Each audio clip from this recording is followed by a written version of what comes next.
बिस्मिल्लाहिर्रहमानिर्रहीम। अस्सलामु अलैकुम वरहमतुल्लाहि वबरकातुहू। मेरे मुअज़्ज़ज़ नाज़रीन, आज की इस वीडियो का अनवान है तकबीरात तशरीक़ कि तकबीरात तशरीक़ से मुराद क्या है, तकबीरात तशरीक़ किस पर वाजिब है, कितनी बार पढ़नी है। तो इन सारे सवालों का जवाब आज की इस वीडियो में जानेंगे। मेरे मोहतरम भाइयों, तकबीरात तशरीक़ ये हैं: अल्लाहु अकबर, अल्लाहु अकबर, ला इलाहा इल्लल्लाह, अल्लाहु अकबर वलिल्लाहिल हम्द। ये है तकबीर तशरीक़। और जब हम ज़्यादा दफ़ा पढ़ेंगे तो फिर इसको तकबीरात तशरीक़ कहा जाता है।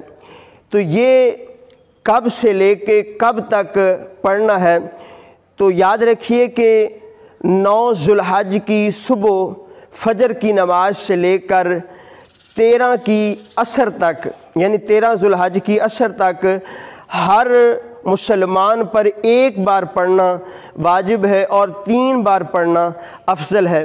यानी वो फ़र्ज़ नमाज अदा करे, जैसे सलाम फेरे एक बार इस तकबीर को बुलंद आवाज़ से पढ़े, 3 बार कह ले तो और भी बेहतर है, बल्कि अफजल है।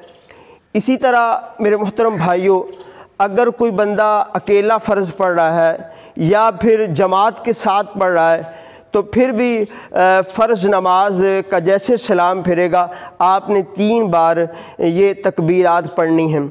इसी तरह कोई शख्स आता है और जमात खड़ी होती है, उसकी 2 रकतें निकल चुकी होती हैं।